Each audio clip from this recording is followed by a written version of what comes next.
suis-moi. Et si je suis pas, suis-moi. Bonjour à tous, bienvenue sur le premier MOOC de sensibilisation au développement de l'enfant que nous avons conçu à l'attention des professionnels de la petite enfance. Ce MOOC s'inscrit dans le plan Ambition Enfance Égalité. Nous sommes toutes les deux co-animatrices du groupe Plan de formation des professionnels de la petite enfance de la région Île-de-France dans le cadre de la stratégie nationale de prévention et de lutte contre la pauvreté. L'objectif de ce MOOC est d'apporter un premier socle commun de connaissances sur le développement de l'enfant et de générer une culture professionnelle commune. Il s'inscrit dans une dynamique visant à ajuster les pratiques auprès des jeunes enfants et de leurs parents. Il est une introduction aux 7 priorités nationales de formation définies dans le cadre de la stratégie nationale de prévention et de lutte contre les inégalités, et en particulier des jeunes enfants, soit 1 enfant sur 5 en France. Ce MOOC de 3 heures environ se décompose en 5 modules. Le premier module s'intitule « Les 1000 premiers jours, naître et tisser des liens ». Il traitera des besoins fondamentaux de l'enfant durant ses premiers pas. Le second, jouer et communiquer, portera sur la place du jeu dans le développement de l'enfant et les compétences sociales, base du développement global. Le troisième s'appelle bien vivre le quotidien. Il portera sur les interactions quotidiennes entre l'environnement et le développement de l'enfant. Le quatrième, agir tôt, traitera des facteurs de risque et de protection de l'enfant et des principales vigilances et détections. Le cinquième module, tout un village pour élever un enfant, traitera de l'importance de la communauté éducative dans sa diversité professionnelle. Vous découvrirez que les sujets sont entremêlés et interagissent entre eux. Et d'ailleurs, le passage de relais et les liens sont symbolisés par cette boulette que vous verrez passer de main en main. Vous allez rencontrer et vous allez voyager avec les acteurs de terrain, des scientifiques, des pédagogues, des professionnels. Tous se fédèrent pour vous raconter la grande histoire du développement de l'enfant, nourrir votre curiosité et vous donner le goût d'en explorer chaque facette. Bon MOOC à tous! Quelle place ont les jeunes enfants dans la société française d'aujourd'hui ? En tant que défenseur des enfants, j'ai en charge la défense et la promotion des droits de l'enfant. La Convention internationale des droits de l'enfant a 30 ans. Et pour autant, les droits des enfants restent globalement méconnus et sont régulièrement enfreints. Par exemple, pour 2020, nous avons reçu 2800 saisines, 2800 réclamations concernant ces atteintes aux droits de l'enfant. 7 saisines sur 10 concernent le champ de la protection de l'enfance, mais aussi les discriminations du fait d'une situation de handicap que vit un enfant, les difficultés d'accès à l'éducation, les difficultés d'accès aux activités périscolaires, aux loisirs, les difficultés d'accès aux unités de multi-accueil pour les tout-petits. Par droits fondamentaux, nous entendons, pour que les enfants se construisent, nous entendons le droit à l'éducation, le droit à la santé, le droit à la protection familiale, à la protection sociale, juridique, le droit au jeu, au loisir, à s'exprimer. En fait, cette Convention internationale des droits de l'enfant, elle vient pour la première fois dire que l'enfant devient titulaire de l'ensemble des droits de l'homme dès sa naissance. Mais petit être humain ne veut pas dire petit droit. Bien au contraire, l'enfant a des besoins spécifiques, liés, certes, à sa vulnérabilité, mais le dire comme ça, c'est un peu réducteur, sa vulnérabilité au regard de sa grande capacité d'apprendre, de s'émerveiller, de découvrir et d'être connecté avec le monde. Il est donc ultra dépendant de son environnement, des adultes qui l'entourent, et c'est sans doute dans cette dualité qu'il faut entendre et comprendre ce qu'est l'intérêt supérieur des enfants. Vulnérabilité, grande capacité d'appréhender, d'emmagasiner de l'information. C'est ça, me semble-t-il. Et donc, forcément, comment faire en sorte de respecter les droits des tout-petits, comment faire en sorte d'appréhender l'éducation des tout-petits, eh bien, passe par l'éveil et l'émerveillement. Concomitamment à ce que les professionnels de la puériculture, de l'éducation des jeunes enfants font depuis très nombreuses années, c'est-à-dire prendre soin, respecter les rythmes, prendre soin, cocooner, lever, envelopper les enfants, Et bien entendu, il y a concomitamment à ça la capacité d'émerveiller, d'éveiller les enfants. Les enfants doivent rencontrer la nature, doivent rencontrer l'autre, et bien avant de rencontrer les écrans. Ça me permet de rebondir du coup sur ma seconde question. Quels moyens pourraient être du coup mis en place aujourd'hui pour recueillir la parole des très jeunes enfants? Eh bien, c'est effectivement ce que je venais de dire, hein, cette capacité à organiser l'éveil comme un contenu éducatif. L'éducation ne commence pas, bien entendu, à partir de l'âge obligatoire de la scolarité. On le voit bien d'ailleurs, les enfants qui ont sans doute cette habitude d'avoir été accueillis, accompagnés, éveillés dans des structures multi-accueil, sont déjà acculturés sans doute un peu plus à l'autre, au groupe, à l'altérité. Donc cet éveil-là me paraît fondamental comme vecteur de l'éducation des tout-petits. Alors peut-être une dernière question. En quoi le respect des droits des enfants constitue le socle global, le socle en tous les cas le plus primordial de leur développement global? Eh bien, votre question me permet effectivement, en parlant des tout-petits, de voir un petit peu le chemin de l'éducation des enfants, et puisque ça revient à dire comment préparons-nous, comment forgeons-nous des futurs adultes capables de discernement, capables de vivre avec et dans le monde et de vivre avec les autres en toute sérénité. Eh bien, cette éducation à l'éveil, ce principe de l'éveil, cette capacité d'organiser l'expression individuelle et collective. Je pourrais prendre l'exemple aussi c'est pas très récent, mais de ce que la pédagogie Freinet mettait en œuvre, c'est-à-dire si vous mettez, prenons l'exemple d'enfants qui arrivent en CP, si vous mettez les enfants les uns derrière les autres, quand ils prennent la parole, ils prennent la parole vis-à-vis avec ce prof, cet institut qui n'est plus maintenant sur une estrade, mais qui quand même incarne cette autorité, avec un manque de confiance parfois en soi, même si on voit bien les enfants qui ont l'habitude déjà, le fait de rougir, etc. Si vous les avez habitués, à s'installer en U, à chaque fois qu'ils prendront la parole, ils la prendront devant tout le monde. C'est-à-dire que ce que je veux dire par là, c'est que l'éducation, en termes de contenu, prenons les droits de l'enfant, concomitamment à l'organisation des moyens d'expression individuelle et collective, les deux vont permettre aux enfants de ne pas avoir de doute sur la capacité à s'exprimer, de maîtriser du contenu et donc de se protéger. Et puis je vais maintenant passer la parole à Madame Cassaudi-Carini et à Madame Vernet. J'ai le plaisir de vous rencontrer. Merci infiniment. Procurer à chaque enfant toutes les chances de se développer dans un environnement favorable permet de lutter contre les inégalités de naissance. C'est la mission de prévention et d'accompagnement des professionnels de la petite enfance. Elle est complexe, mais fascinante, car chaque enfant est unique, avec son histoire, sa culture, son ADN, son environnement quotidien et les récits qui l'entourent. L'enfant est indissociable du monde vivant dans lequel il évolue.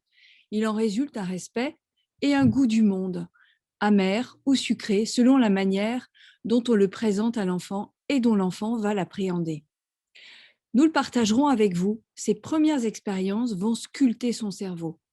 En répondant de manière appropriée aux besoins des enfants, leur cerveau va acquérir une tendance à éprouver le bonheur des petites choses plutôt qu'à ressentir l'existence comme une agression.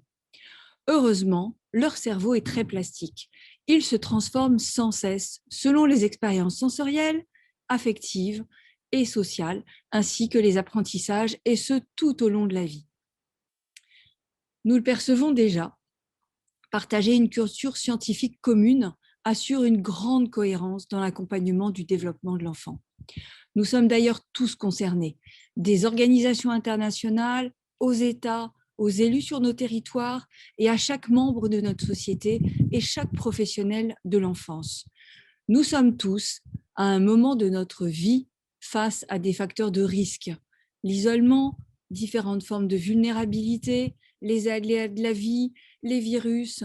Et notre rôle à chacun, et solidairement, est de faire en sorte d'équilibrer cette balance et d'offrir à chaque enfant des facteurs de protection pour garantir ses droits et son plein épanouissement.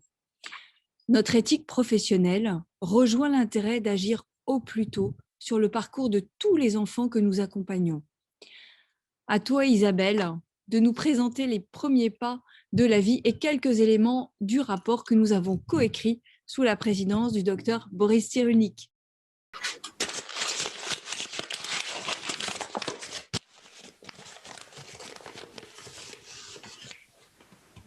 Chez les enfants, tout le monde peut constater que les enfants d'aujourd'hui ne sont pas ceux d'hier.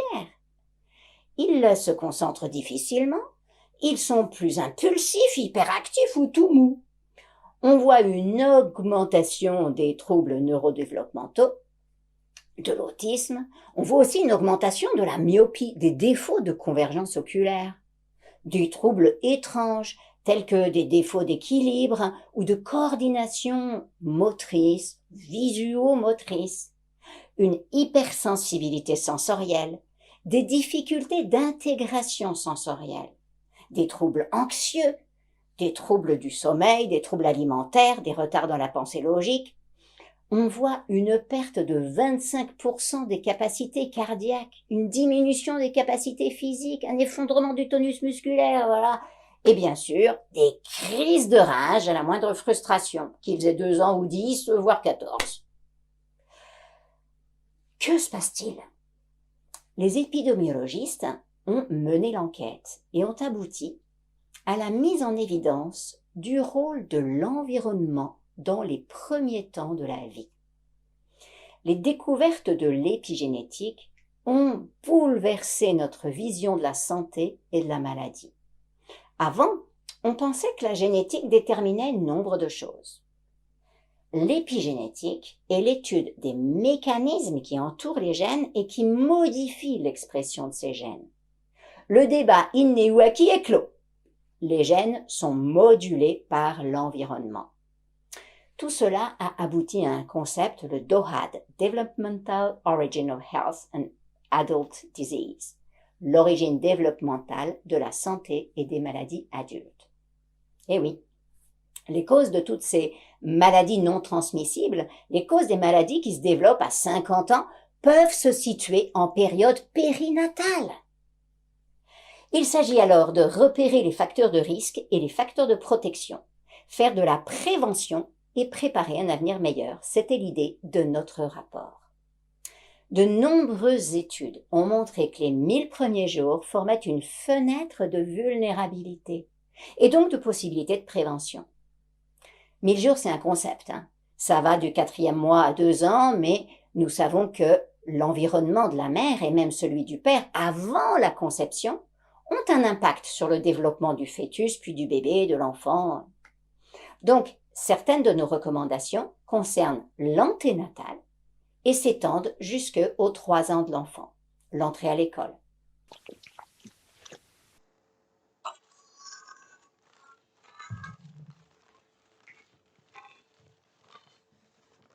Prévention, accompagnement, maillage. Alors, je vais rebondir sur les 2 premiers mots, prévention et accompagnement. Effectivement, on devient parent et ça commence avant la naissance de l'enfant. Je dirais pendant la grossesse et même avant la grossesse avec le désir d'enfant. L'accompagnement est important pour les familles, pour les parents, pour les aider vraiment à investir ce rôle de parent pour le bien-être de l'enfant. Béatrice, toi qui interviens très vite au domicile des parents quand la grossesse est annoncée, pourrais-tu nous parler un petit peu de ton accompagnement justement? Alors, mon travail, s'effectue exclusivement à domicile du parent ou du couple. Ce qui est intéressant, c'est on se rencontre et on est accueillis chez eux dans leur milieu, avec leurs habitudes. Ils se sentent beaucoup plus à l'aise. C'est pas du tout les mêmes conditions qu'en cabinet. Lors de cette première visite, on réalise un entretien le plus fluide possible, un entretien prénatal qui va permettre d'échanger avec le couple ou la future mère sur leurs émotions, sur les projets avec l'arrivée du bébé, leur environnement et leur histoire personnelle et de couple. Ce qui permettra, surtout avec tous ces éléments, de construire un maillage important autour du couple, un maillage qui sera, comment dire, symbolisé par les relations familiales, amicales, qui entourent ce couple et ce futur bébé, et voir avec les professionnels quand les maillons familiaux et environnementaux sont manquants. Voilà. Et prendre pendant ce temps d'entretien et au cours de l'accompagnement pendant la grossesse, lors de mes visites, il est toujours intéressant de prendre le temps d'écouter la future mère et aussi son ou sa conjointe, leur laisser le temps de s'exprimer pour mieux les rassurer par rapport à leurs interrogations, leurs angoisses parfois, les accompagner au mieux possible, les orienter s'il le faut vers des partenaires plus spécialisés et cheminer avec eux jusqu'au moment de la naissance et préparer aussi l'après la naissance lorsqu'ils seront 3. L'entretien prénatal est important et c'est un temps précieux pour donner le temps à la parole, pour mieux consolider le projet d'enfant. Alors justement, quand effectivement tu le disais, quand il n'y a pas d'entourage familial, pas d'entourage amical ou social, n'est-ce pas encore plus difficile justement pour composer cette famille, cette future famille? Il va falloir à ce moment-là tisser un lien de confiance quand vraiment la future mère ou le couple sont vraiment très isolés. Avec ce lien de confiance, donc avec moi en l'occurrence, il va falloir aussi chercher à trouver d'autres maillons, donc d'où les partenaires, présenter le couple à d'autres professionnels tels que la puéricultrice qu'on présentera pendant le temps de la grossesse, et faire relais pour après la naissance. Il paraît essentiel de faire du maillage Oui, autour de tout à cette fait, famille tout à fait, c'est pour important. aussi que tous les professionnels aient un langage commun, Mm. que la famille puisse se retrouver. Et une autre question qui me vient, au niveau du fœtus, est-ce qu'ils ont toujours conscience de la vie de ce fœtus, de l'important aussi d'accompagner ce fœtus, de lui parler, de lui lire des histoires, de lui chanter des chansons? Est-ce que ça, c'est une évidence dans toutes ces familles? Alors, on peut dire que ce soit une évidence, mais peut-être avec les réseaux sociaux, c'est peut-être un petit peu, je trouve, une amélioration quand même de la sensibilité vis-à-vis de la perception du fœtus. Mais nous, en tant que professionnels, on est là aussi pour les aider, les guider à stimuler, à rassurer ce fœtus et à préparer un cocon, un berceau chaleureux et rassurant et favoriser un climat sécure déjà pendant la grossesse au niveau du couple. Surtout aussi donner la parole au père ou au deuxième parent, ce qui est important parce que moi qui ai travaillé en structure hospitalière où il fallait être assez rapide au niveau des examens cliniques, le fait d'être en consultation PMI où on a un peu plus le temps, il faut aussi penser à donner le temps donner le temps au deuxième parent, le laisser s'exprimer sur son histoire, sur son vécu, sur ses inquiétudes, sur ses questionnements, sur sa position de deuxième parent vis-à-vis de ce petit bébé. Et, entendre ses questionnements, entendre les fêlures aussi peut-être du passé, et aussi essayer de lui donner des conseils sur sa posture, sur sa position de parent, le rassurer. Voilà, tout va passer dans un feeling, un lien de confiance. Et c'est surtout après à remailler avec les autres professionnels. Alors effectivement, donc je note le temps, prendre le temps de les écouter, prendre le temps de faire des choses, mettre dans une relation de confiance qui va accompagner la famille et du coup qui va faciliter aussi, gérer le maillage avec les autres professionnels et l'intervention des autres professionnels. Moi, je prends le relais à la naissance du bébé. Les mamans sont vues en maternité et on leur propose après le suivi à domicile, l'accompagnement par rapport à l'allaitement également. Et on continue ce qui a déjà été amorcé en anténatal.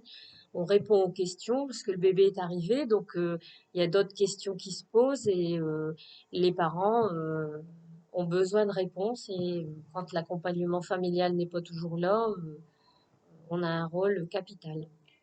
Donc je suppose que vous faites aussi au départ une visite à 2 pour justement, passer le relais, que les parents ils puissent que cette confiance qu'ils ont mis en Béatrice puisse aussi je dirais se transmettre, passer le relais à toi Sabrina.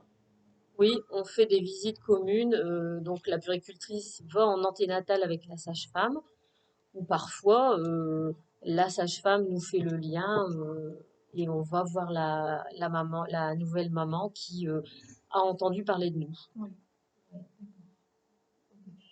Est-ce qu'il y a des difficultés où vous avez des familles qui vraiment adhèrent difficilement ou n'ont pas forcément la notion de, je dirais, de la prévention à avoir? Est-ce que, je dirais par rapport aux addictions, est-ce que vous rencontrez des difficultés par rapport à ça, par rapport au fait de les mettre en garde? Euh, Alors, moi personnellement, quand j'interviens, je pose toujours la question du tabac, de la consommation d'alcool ou de stupéfiants également. Je ne suis pas là pour juger, je suis là pour informer. Après, les parents, voilà, c'est toujours mieux quand on est informé. Et si les parents ne se sentent pas jugés, c'est toujours un plus parce qu'ils nous font confiance. Notamment, enfin moi, pour ma part, le bébé qui va dormir avec ses parents, c'est impératif de parler du problème de tabac. Donc, sans les juger, je leur donne la bonne information.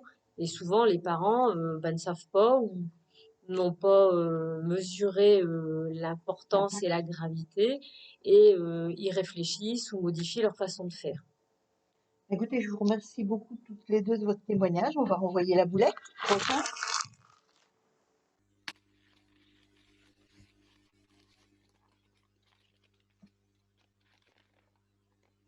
C'est le mot lien. Ah, intéressant. Alors, le mot lien pour toi, Marie-Iris, ça t'évoque quoi?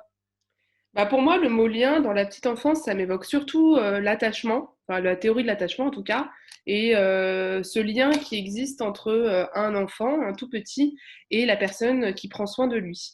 Mais en réalité, Delphine, qu'est-ce que c'est l'attachement? L'attachement est primordial dans la petite enfance. On en parle beaucoup en ce moment et c'est une bonne chose.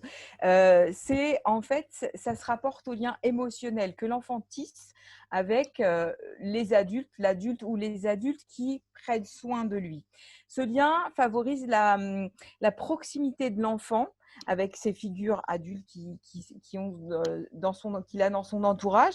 Donc, les figures primaires sont les parents et puis les figures secondaires, les autres adultes qui gravitent autour, la famille, les professionnels en particulier, afin d'obtenir un sentiment de sécurité face à tout ce qui génère du stress. Et ce stress peut provenir de facteurs internes, la douleur, la fatigue, la faim, ou externes liés à l'environnement, la présence d'étrangers, la solitude, l'absence de sa figure d'attachement, justement. Donc, l'attachement qui se réfère au lien émotionnel entre l'enfant et son parent ou son principal dispenseur de soins, c'est l'ensemble des interactions émotionnelles et comportementales se développant au fil du temps, particulièrement dans les situations où l'enfant exprime un besoin d'attention, de réconfort, de soutien ou de sécurité. Et la qualité de l'attachement, qui est aussi essentielle, c'est la capacité de l'adulte, donc pour les professionnels de la petite enfance, du professionnel, à percevoir, interpréter, à réagir promptement aux besoins de l'enfant. Donc ce lien, il est tissé, donc j'ai pris en exemple un foulard, et plus l'adulte répond aux besoins, plus les liens se resserrent, et donc l'enfant se sent en sécurité parce que là, on voit bien, ça tient bien. Alors que si les liens n'est pas tellement serré, eh ben, on voit bien que là, le foulard, c'est moins solide. Donc, le professionnel, l'adulte, la figure d'attachement, elle vient pour renforcer ces liens et serrer comme ça pour que l'enfant soit bien en sécurité autour de tous ces liens émotionnels. Donc en fait, Et alors, oui, dis-moi. si je comprends, si je comprends bien, c'est vraiment ce qui va permettre à l'enfant d'aller explorer de manière sécurisante son environnement. Et donc, bah, le fait de pouvoir explorer son environnement et tout son développement, ça va vraiment être un socle en fait pour le développement global de l'enfant, si je comprends bien. Exactement.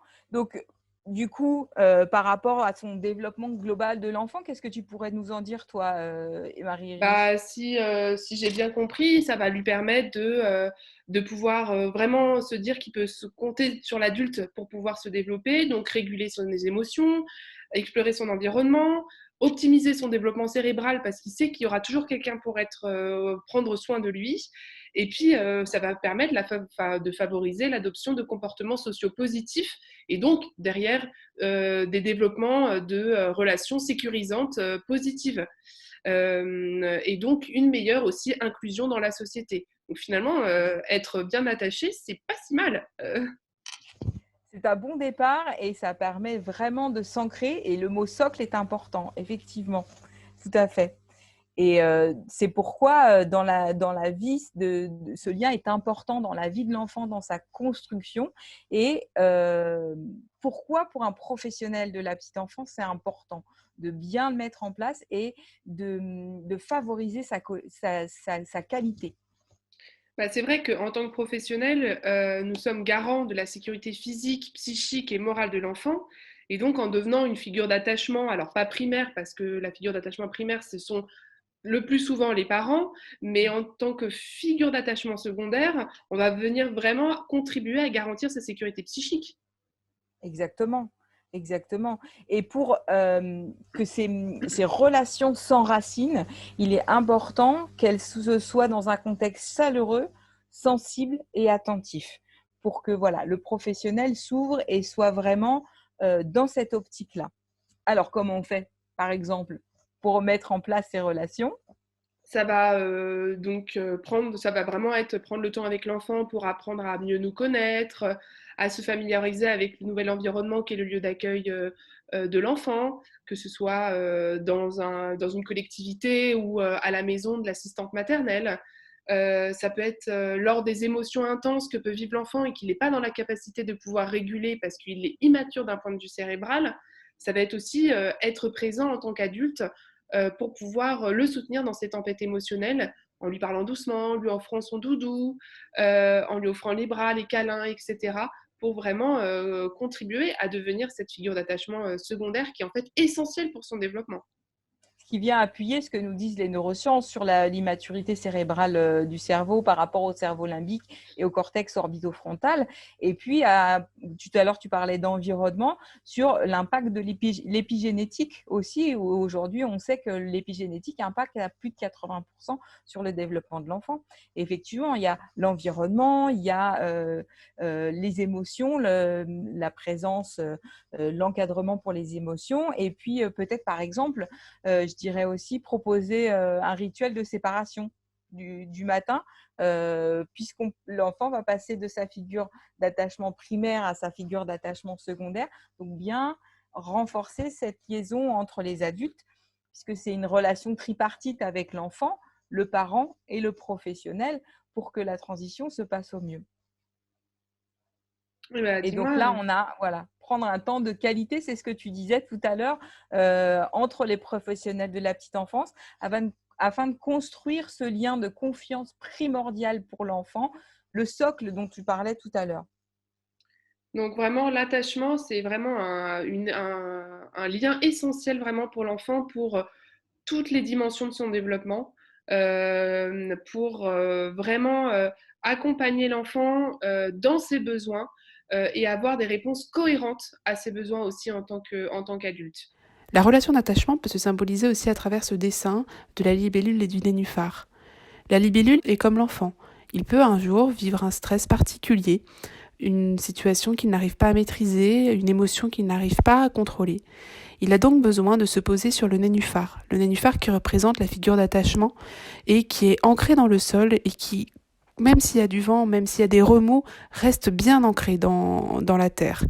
Et en se posant sur ce nénuphar, l'enfant va pouvoir remplir son réservoir d'amour, va pouvoir trouver des réponses à ses besoins et ensuite repartir, explorer le monde tout en étant sécurisé par la présence et de sa figure d'attachement. Merci Delphine. Merci à toi Marie-Iris. Allez, je passe maintenant la parole à la suite.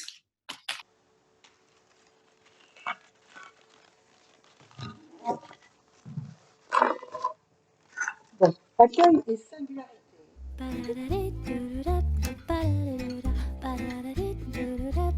Dans un premier temps, je reçois toutes les familles de manière individuelle pour échanger vraiment sur leurs demandes, sur leurs besoins, sur leur vie, s'ils ont des choses à me raconter. Je prends vraiment du temps pour dégrossir ce qu'ils attendent de nous. Et à la suite de ça, je les oriente vers l'équipe avec un regard déjà au départ de la personne qui pourrait les accompagner. Christophe va vous expliquer la suite. Donc, par rapport à ça, on met en place en fait une personne qui va être disponible au moment du premier accueil de l'enfant, donc avec son parent. Donc on essaye d'être un peu dans le miroir, donc par rapport aux propos et en concertation avec Cécile par rapport à ce qu'elle a pu ressentir sur le premier entretien. On met, si c'est quelqu'un de très stressé, on sait déjà qu'on va avoir une personne à rassurer, donc on va mettre aussi une personne beaucoup plus à l'écoute dans la sensibilité par rapport aux personnalités chacun de l'équipe. Donc la famille arrive au sein de la structure avec son enfant. En fait, on la laisse arriver, on la laisse s'investir dans la structure, dans le groupe. Donc si on était aujourd'hui en motricité, elle serait avec son enfant en train de participer à l'atelier de motricité. Par rapport à ça, la personne qu'on a désignée va y aller progressivement et profiter en fait des interactions et des choses que l'enfant va faire avec son parent pour rentrer dans cette relation et en même temps de pouvoir prendre les renseignements nécessaires pour la prise en charge de l'enfant futur. Nous, au niveau de l'équipe, on fait un regard croisé, c'est-à-dire que là, il y a un autre professionnel qui est détaché un peu et un peu plus disponible, de façon aussi à observer l'enfant et le parent ou les parents, parce qu'on ne limite pas à un seul parent, on prend l'enfant et sa famille. Donc par rapport à ça, on met en place, et là c'est là où on peut prendre différemment. C'est-à-dire qu'en fait on reste que dans du cas par cas, c'est-à-dire qu'en fait on va mettre en place une adaptation, mais avant de passer à cette adaptation, on va laisser la famille dans la structure, prendre possession de la structure, et aussi prendre des repères de façon à préparer la future séparation. Mais dans cette future séparation, s'il faut que la famille revienne plusieurs fois pour rester auprès de l'équipe, ça leur permet aussi de voir comment on travaille, comment on est auprès des enfants. La petite Sophia étreint sa maman de toutes ses forces. Elle resterait blottie dans ses bras. Le matin, c'est un défi pour elle de quitter sa mère. Comment adoucir la séparation du matin ? Viens, on va aller la voir. L'éducatrice remarque la tristesse de Sophia et prend le relais pour lui offrir du réconfort. Un contact régulier et chaleureux entre les parents et le personnel éducateur permet de discuter de moyens et de stratégies pour s'assurer du bien-être de l'enfant.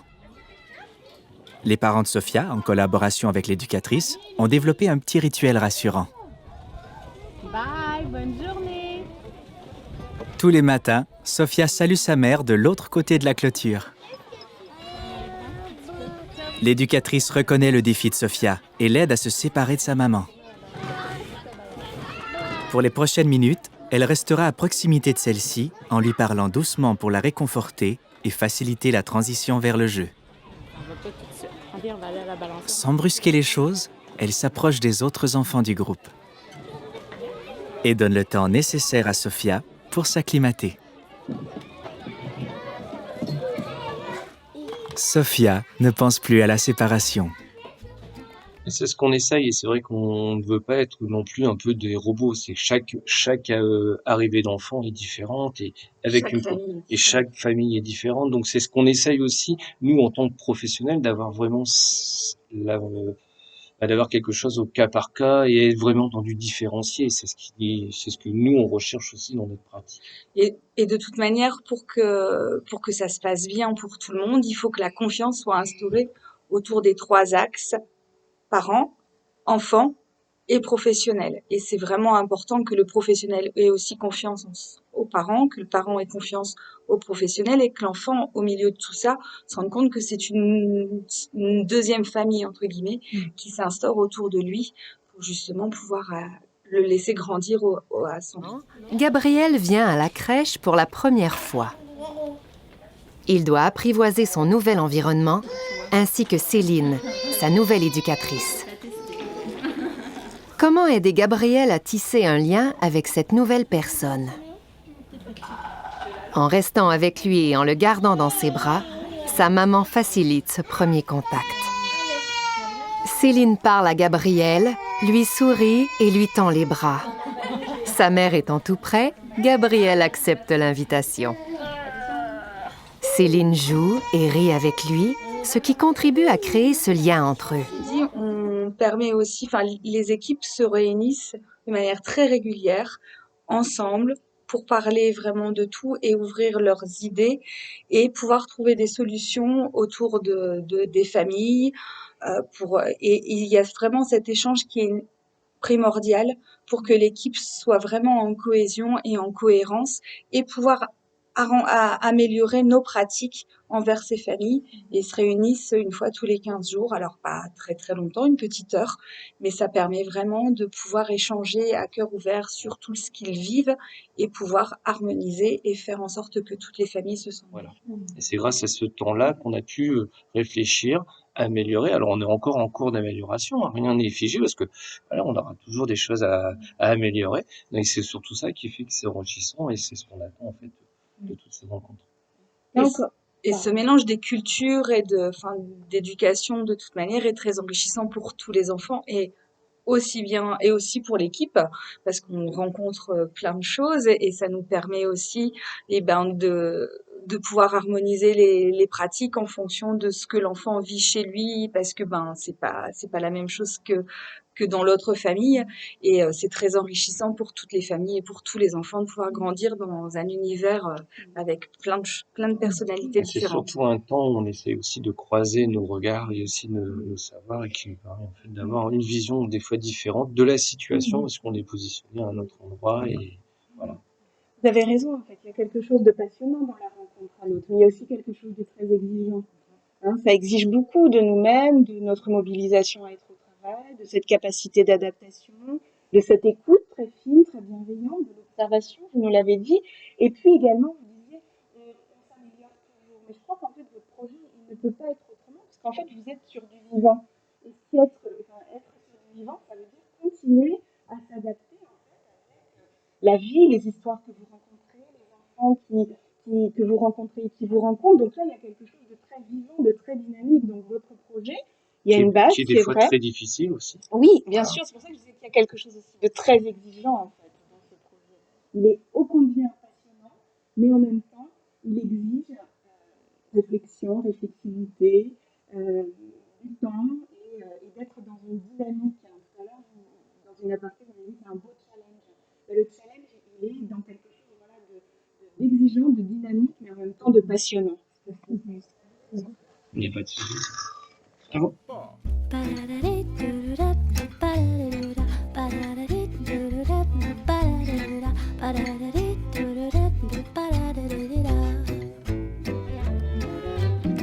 Suis-moi, là où je sais où, suis-moi. Et si je suis pas, suis-moi, là où niche les bouts. Suis-moi, on y est ou presque, suis-moi, là où rien ne presse, suis-moi, et v'là que nous y voilà. Ta-da.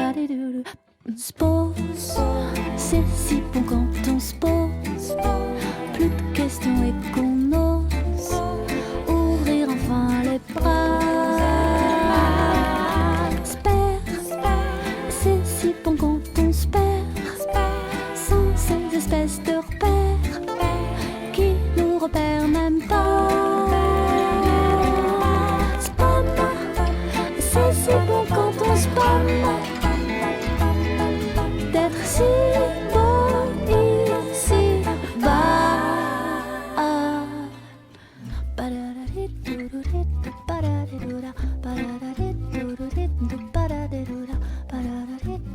Bonjour et bienvenue.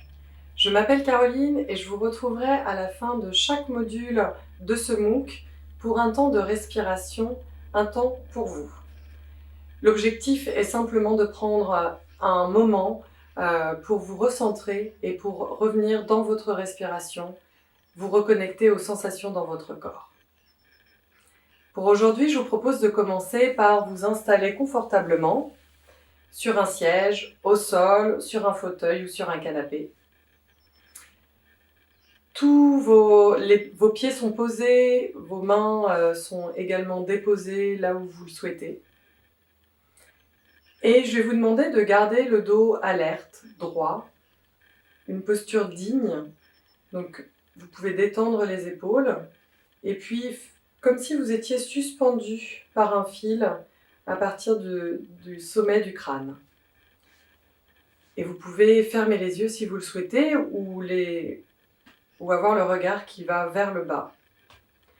Moi, je vais garder les yeux ouverts pour vous accompagner. Vous pouvez inspirer, puis expirer. Connectez-vous à ce qui se passe dans votre corps sur cette inspiration et sur l'expiration également. Vous pouvez ressentir la respiration au niveau du ventre qui se gonfle sur l'inspire et se dégonfle sur l'expire. Au niveau de la poitrine également, qui s'élargit sur l'inspire et se referme sur l'expire. Ou bien encore au niveau des narines, du nez, avec de l'air frais qui rentre sur l'inspire et de l'air plus chaud qui ressort sur l'expire.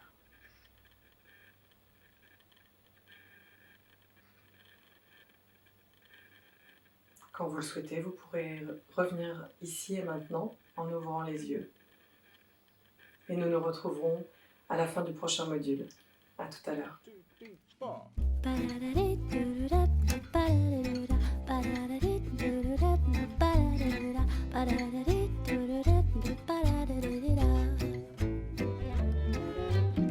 Suis-moi, là où je sais où, suis-moi. Et si je suis pas, suis-moi.